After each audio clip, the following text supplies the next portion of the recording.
both my hands. On this June day in 1944, someone else's fingers were writing down my words in my diary. But there just weren't any words for many of the things I thought of. I had a lot of time for thinking. I had all day and more of the night than anyone knew. Crazy thinking at first, like remembering a kid's party where they tied my hands behind my back and made me take a bite out of an apple hanging by a string. I thought of the time in the meat market where I worked before the war, when I sliced the tip of my right middle finger and had to get along with my left hand for a week. Just the tip of one finger, yet I was 50% helpless. How would it be now with stumps instead of fingers, and palms and wrists? How would it be when I couldn't even handle a cigarette by myself? Then I began to remember stories from civilian days of armless men who learned to paint good pictures with the brushes held between the toes. And back home, I'd heard of a woman without hands who knitted sweaters for the Red Cross with her feet. That wasn't much of a comfort. It was clever, and it was okay if someone's ambition were to paint portraits or knit sweaters with his feet. But it wasn't what I wanted. With the help of my neighbors, I could get by. I found that out early and felt better for it. But I didn't want to go through life dependent on others. Most of us in the ward felt that way. Days we'd kid each other and have plenty of laughs, but after lights out, I wasn't the only one who'd stare into the dark, thinking. I still thought of that kid's game with the apple on the string. Rip, who fixed it up for me to smoke, probably thought of other things, like walking across a frozen lake on stilts. He'd lost both feet at Anzio. One thing I envied the others, though. They got theirs in combat.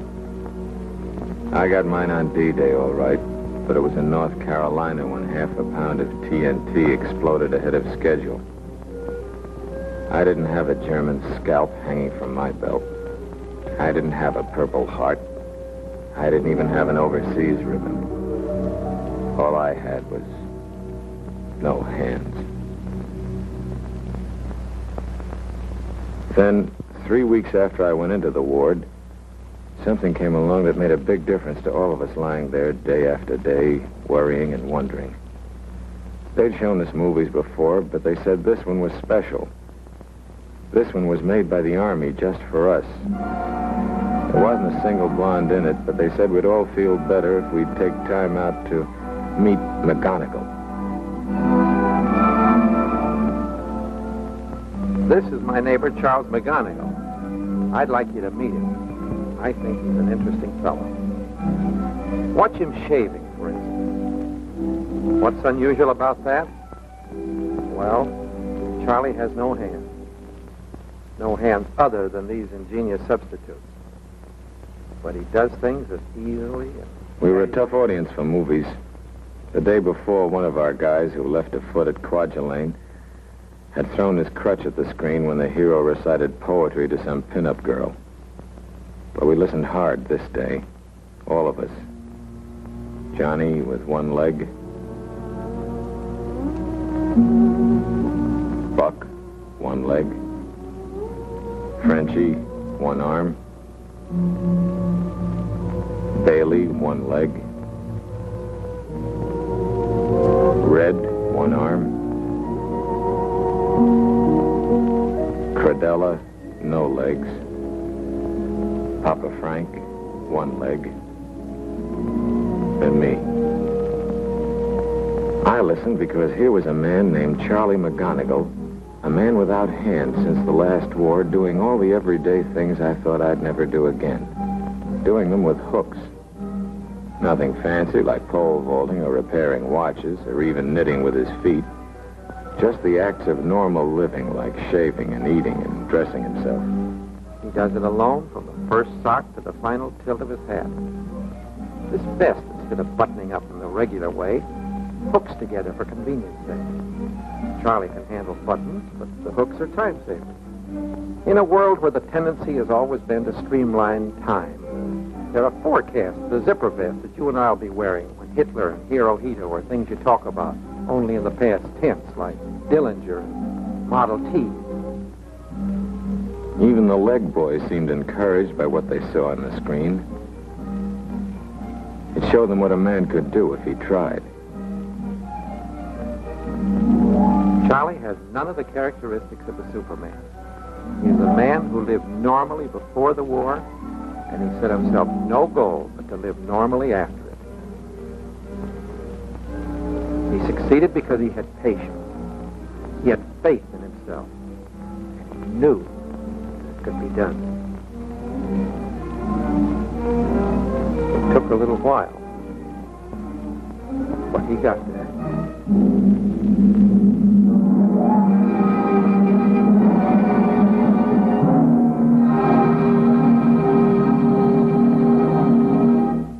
Right then, I knew I could get there, too.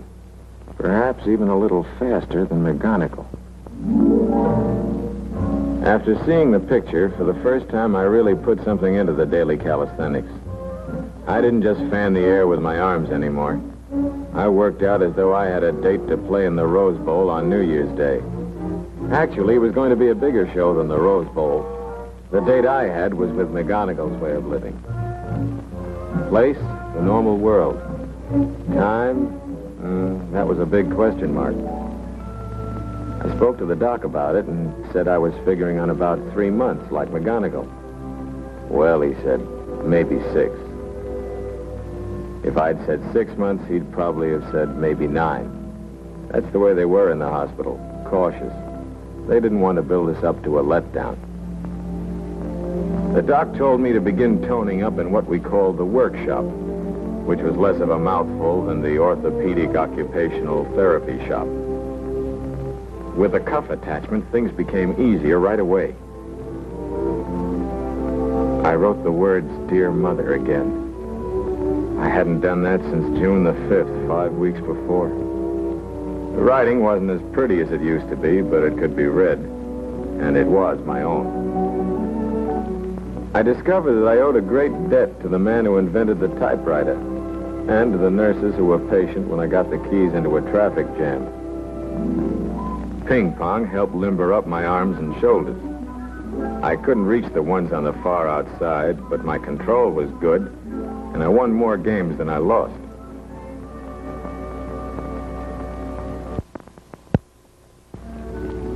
August the 3rd was a great day. Less than 6 weeks after my accident, the doctor told me my stumps looked okay, and it was time he gave me some new hands. Well, I felt like turning a couple of cartwheels, but that wasn't quite possible. So I just thanked him and made a date to go downstairs. It used to take Chubby an hour to make a plaster cast in civilian life, but he was having more customers these days and could do it in a breeze. Chubby assured me I'd be dealing myself a Pat Royal flush a month from now. A month? That was more like it. Well, said Chubby, maybe 6 months. Everyone was playing it cozy. There was nothing left to chance with the plastic forearms called buckets. They had to fit snugly with no more tolerance than you'd find in the cylinders of a P-38. The reach had to be just right. Everything had to be just right because these were going to be my new hands. Strong enough to carry a trunk, sensitive enough to thread a needle. Some fellows have dress hands with fingers that would fool anyone when covered with a glove, but there's not much you can do with them except look pretty. I got my prostheses, as they're called, a week after Chubby took the mold, and the doc explained just how to work them. The normal position of the hooks is with the tips together, locked by strong elastic bands. Each hook is opened by a cord which is pulled by moving the opposite shoulder. It had been nearly 6 weeks since I'd held anything under my own control, and that had been half a pound of TNT in North Carolina. I got quite a kick out of holding that pencil. When I came back to the ward, I couldn't help flashing my new hooks. I sure felt cocky. I puffed casually on a cigarette and swaggered as though I'd won the Medal of Honor with oak leaf cluster. I wanted to drink a toast to the world with my own new hands, even if it had to be milk. Boy, was I riding high. No straw for me. It was like catching one in the belly. Maybe the doc's schedule was right, and mine was a lot of optimistic hooey. Instead of trying to run before I could crawl, I started off from scratch, practicing every chance I got. I had to keep adjusting the hooks to find out the best angle and tension for different jobs. I had to develop new muscles and a whole new sense in place of the sense of touch that I'd lost. For instance, it seemed unnatural to have to move my left shoulder if I wanted to do something with my right hand. I began to think of it as a sort of remote control, like looking in a submarine periscope to see something up on top. After a few days and nights, it came more easily, but I wouldn't be satisfied until I could do it automatically without having to tell myself, left hand, right shoulder, right hand, left shoulder, every time I took a pencil or a box of matches. It was slow, dull work, and it was hard. There's no sense pretending it wasn't. But one thing I knew, it wouldn't do any good to cry over a bottle of spilt milk. Things were better in the orthopedic workshop where they dressed up teaching to make it more like a game. The checkers were different shapes and weights, and I didn't win often because the nurse could figure out her next 3 moves while I was making 1. There was a funny feeling coming face to face with gadgets that a child could operate and realizing that I had to learn them all over again. In the first couple of weeks with my hooks, I dialed more numbers than there are Smiths and Joneses in the New York phone book. And they weren't just collect calls either. I dropped enough coins in the fare box of a bus to take me all the way across the country. A cup was more difficult because it was slippery and breakable. And from the time I'd sat in a high chair, I'd always picked it up with a thumb and 2 fingers. Every time I handled a glass, I thought of a certain bottle of milk, and that saved the War Department plenty of petty cash for breakage. Maybe it wasn't the most exciting work in the world, but they'd rigged it up for our benefit, and every hour a man spent practicing brought him just that much closer to home, which was what the hospital wanted for us. It wasn't all work and no play. They provided us with just about every kind of sport there is, outdoor and in. I would never play basketball at Madison Square Garden, but in the pool I found that I could breeze along because speed in swimming comes as much from the legs as from the arms.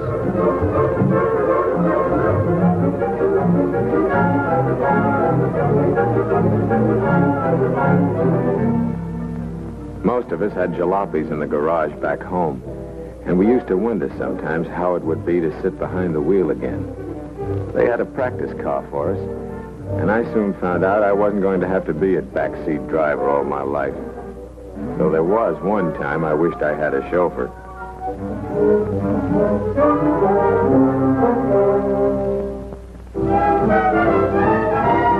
I wasn't the only one who was making progress. It was wonderful to see how quickly the fellows had lost a leg, or both legs, had learned how to handle themselves. Watching them, I learned something about guts and the knack of having fun again.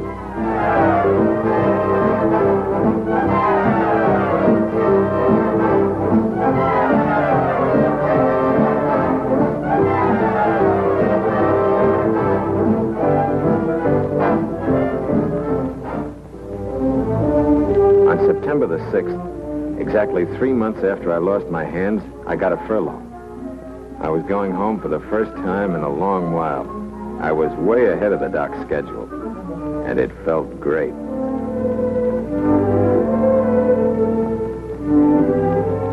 A furlough's a beautiful way to spend a piece of calendar.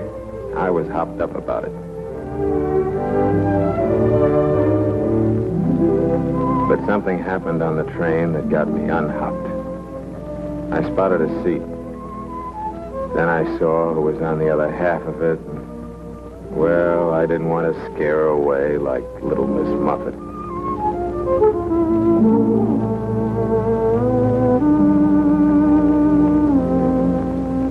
So I sat there thinking of how I would have done it if I had met a girl like that when I still had my hand. I'd have had a conversation going in 2 seconds flat. Tough traveling nowadays, I'd have said. If that hadn't worked, I'd have talked about the weather, which works when nothing else does. And then I'd offer a cigarette. If she took it, I could see whether she wore a wedding ring or not. Though somehow I was sure she didn't. I'd have asked her where she was going, and wherever it was, I'd have said I was going there, too. And what's more, I'd have gone there, whatever was written on my furlough papers.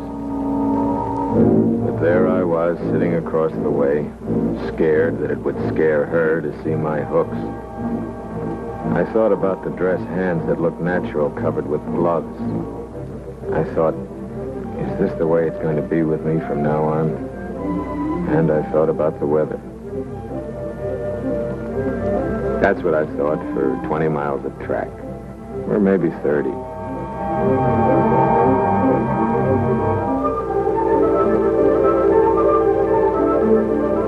Wherever a man's home is, that's where the water is softest. And I never felt so clean in my life as the first day home. It was easy to work up a lather with a sponge gadget Fred Selby next door whipped up in less than half an hour. I had 3 showers that one day. Nothing had changed at home. The grass was in pretty bad shape because Mother wasn't husky enough for the lawnmower, and there aren't many men left in our neighborhood since the war. But I took care of it the first afternoon. Everything else was the same. I don't know how they managed all the food. They must have been saving up points for weeks. By the second day, I wondered if I'd have difficulty fastening my belt. Not because of my hooks, but because of those meals.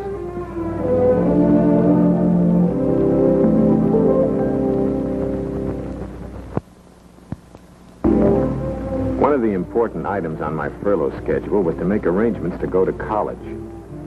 Before the war, I wasn't able to do much about it, but now, with a good pension and a generous educational allowance from the government, I could easily afford to take a crack at something I'd always wanted, a college degree. Inside the university, getting myself oriented, it occurred to me that study might come hard after all these years away from school. They had some fairly impressive names for most of the courses, and every one of them looked a lot different from basic training. Almost every one, that is.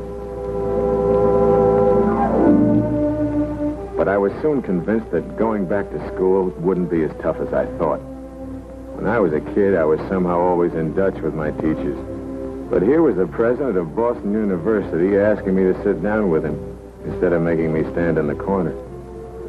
He told me there was no course I had to reject because of my physical disability. I could learn to be just about anything except maybe a brain surgeon or a concert violinist. And for the first time, I knew how long something would take. 4 years. Not maybe 6 or maybe 8, but 4 years flat. That made good listening. That night, I dressed as carefully as if I were going to stand Saturday inspection. And in a way, I was. I had a date, and there couldn't be a hair out of place. I kept thinking of 2 things. That train ride from the hospital and the weather. I thought about them so hard, I'd still be getting into my blouse if it hadn't been fitted with those time savers I saw in the McGonagall picture. It had been quite a train ride after those first 20 or 30 miles of track. Yes, when you want to meet somebody, whether it's snow or sunshine, whether it's very warm for May or very cool for September, it's the weather that gives you the opening. I guess it always works, hooks or hands. This time, anyway, it worked like a charm. As for the hooks, she didn't ignore them completely that day on the train. That would have been more embarrassing than staring at them all the time. She noticed them, but she took them for granted, like too many freckles or flaming red hair. And after 5 minutes, I didn't feel I was much different from anyone else she knew. A bit luckier, that's all, because she lived only a mile from me, and now here I was dancing with her.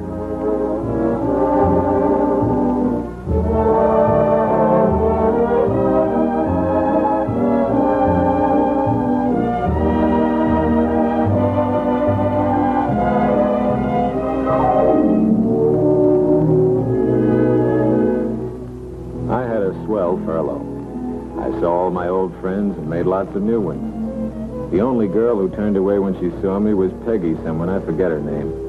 And she'd been doing that ever since we were 12 when I put gum in her inkwell at school, so I almost liked her for not changing. It certainly was good to know that I hadn't lost my touch.